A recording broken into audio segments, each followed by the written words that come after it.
Halo Sobat Misteri, jumpa kembali bersama saya Andi Jogja dalam tayangan Jejak Misteri Sejarah dan Budaya.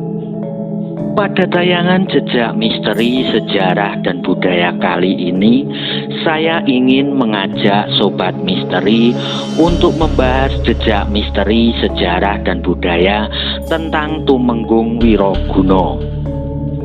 Tapi sebelumnya jangan lupa tekan like, subscribe, serta tombol loncengnya agar Sobat Misteri bisa mendapatkan konten-konten jejak misteri, sejarah, dan budaya yang menarik serta terbaru pastinya, sekaligus agar saya bisa lebih bersemangat lagi dalam membuat konten. Tumenggung Wiroguna adalah merupakan salah satu panglima perang terbesar yang pernah dimiliki oleh Kerajaan Mataram Islam pada masa kepemimpinan Sultan Agung. Mungkin selama ini tak ada banyak catatan tentang Tumenggung Wiroguna, namun meski begitu Tumenggung Wiroguna banyak dipercayai sebagai salah satu jenderal perang Kerajaan Mataram Islam yang paling disegani pada masa pemerintahan Sultan Agung. Soal sepak terjang Tumenggung Wiroguna, seorang sejarawan Belanda De Graaf menuliskan agak panjang, dan menurut De Graaf, Tumenggung Wiroguna adalah merupakan sosok yang sangat menarik. Tumenggung Wiroguna tampil sebagai jenderal besar Kerajaan Mataram Islam pada saat kesehatan Sultan Agung yang sudah mulai menurun. Bahkan sebagai tangan kanan dari Sultan Agung, Tumenggung Wiroguna pun juga memiliki kekuasaan yang sedemikian besar, dan nama beliau justru lebih sering disebut ketimbang junjungannya, yakni Sultan Agung, serta beliau hanya tunduk kepada perintah dari Sultan Agung. Sebenarnya ada nama tokoh lain yang tidak kalah mentereng dari Tumenggung Wiroguna, yakni Raden Tumenggung Ngabei Dirantoko. Beliau adalah Tumenggung Mataram Islam yang sesungguhnya atau tangan kanan dari Sultan Agung. Namun nama Raden Tumenggung Ngabei Dirantoko mulai meredup setelah beliau diutus oleh Sultan Agung ke Batavia pada tahun 1643 Masehi. Permusuhan politik Kerajaan Mataram Islam dan Batavia atau VOC pada waktu itu masih sangatlah kuat serta tidak diketahui dengan pasti penyebab meredupnya nama Raden Tumenggung Ngabei Dirantoko. Yang pasti sesudah peristiwa tersebut maka tampillah sosok Tumenggung Wiroguna sebagai seorang tangan kanan kepercayaan dari Sultan Agung dan merupakan seorang yang memiliki kekuasaan kedua di Mataram Islam. Menurut De Graaf, Tumenggung Wiroguna mulai tampil sebagai wakil utama Sultan Agung pada tahun 1644 Masehi di akhir masa puncak gemilang pemerintahan Sultan Agung. Pihak Belanda mengenal Tumenggung Wiroguna sebagai jenderal utama, hakim tertinggi, dan sekaligus merupakan penasihat utama dari susunan Mataram Islam Kerto. Nama Tumenggung Wiroguna pun tertulis dalam surat-surat penting yang dikirimkan ke berbagai pihak yang ada di mancanegara. Di Jambi dan Sukapura ditemukan sebuah bukti surat dari Kerajaan Mataram Islam yang dibubuhi dengan nama Tumenggung Wiroguna sebagai penasihat terdekat Raja Mataram Islam. Sehingga dengan bukti tersebut menegaskan bahwa Tumenggung Wiroguna adalah merupakan seorang tokoh besar dan orang kepercayaan dari Sultan Agung yang tentunya juga memiliki kekuasaan politik, ekonomi, sosial, serta militer yang luar biasa, dan beliau hanya tunduk kepada Sultan Agung. Tumenggung Wiroguna juga banyak dikenal karena sepak terjangnya melakukan penaklukan di wilayah Jawa dengan klimaksnya dalam upaya penyerangan dan pengepungan kota benteng Batavia yang dilakukan oleh Kerajaan Mataram Islam.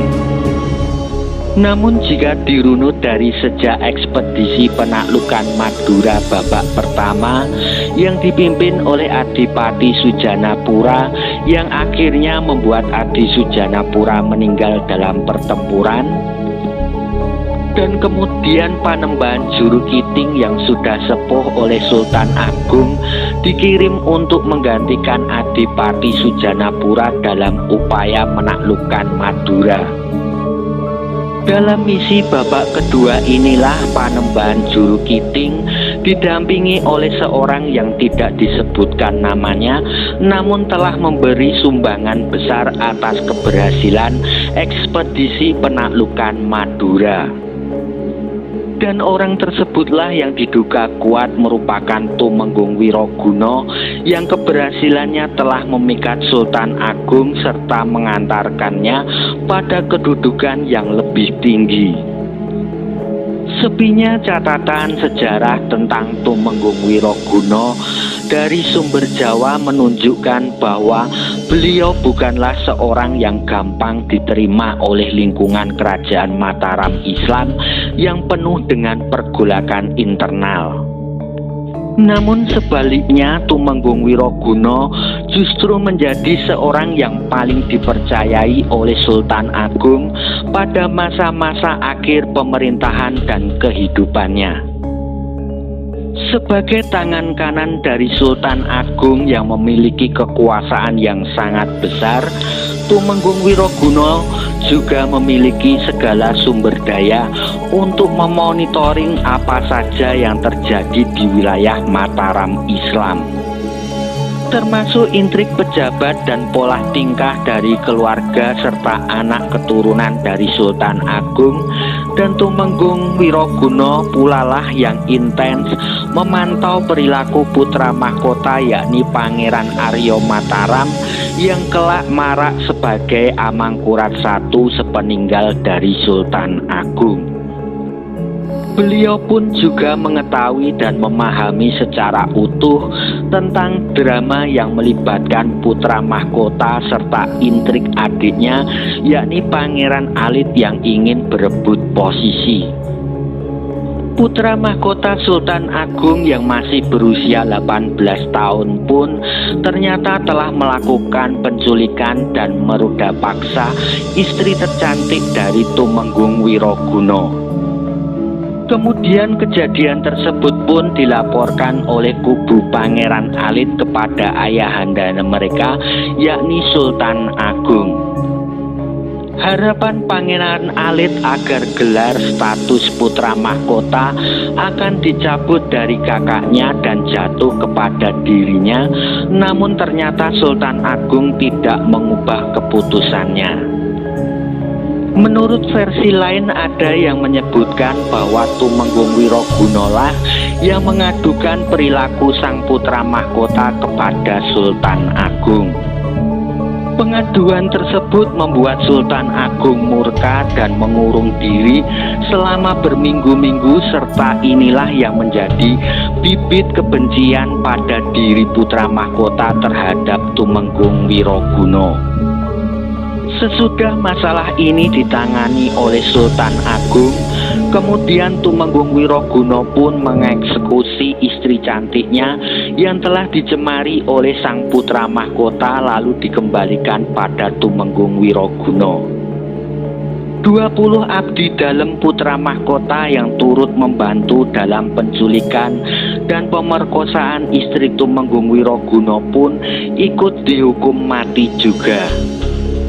Lalu beberapa tokoh senior yang terlibat dalam persekongkolan putra mahkota dan adiknya pun dihukum berat juga. Di sisa hidupnya Tumenggung Wiroguna terus melanjutkan tugasnya sebagai wakil dari Sultan Agung.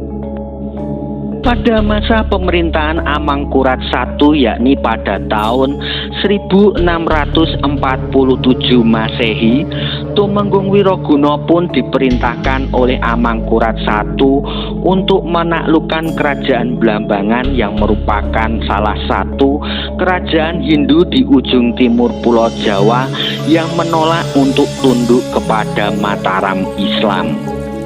Namun pada saat Tumenggung Wiroguna menuju ke kerajaan Blambangan, di tengah perjalanan di wilayah Kediri, Tumenggung Wiroguna pun dihadang dan diserang oleh prajurit utusan Amangkurat I untuk dibunuh. Saat terjadi penyergapan dan penyerangan dalam upaya untuk membunuh Tumenggung Wiroguna pun bisa dikalahkan oleh Tumenggung Wiroguna. Namun sayangnya perjuangan Tumenggung Wiroguna pun harus berakhir setelah beliau jatuh sakit karena akibat luka yang dideritanya pasca perang dan meninggal dunia di Kediri pada tahun 1647 Masehi, serta jenazah Tumenggung Wiroguna pun akhirnya dimakamkan di Imogiri. Demikianlah sepenggal kisah jejak misteri, sejarah, dan budaya tentang Tumenggung Wiroguna. Jangan lupa jika Sobat Misteri suka dengan tayangan seperti ini, bisa like, subscribe, share, dan tekan tombol loncengnya agar tayangan jejak misteri, sejarah, dan budaya ini bisa berkembang. Percaya menapa boten, sumangga terserah panjenengan.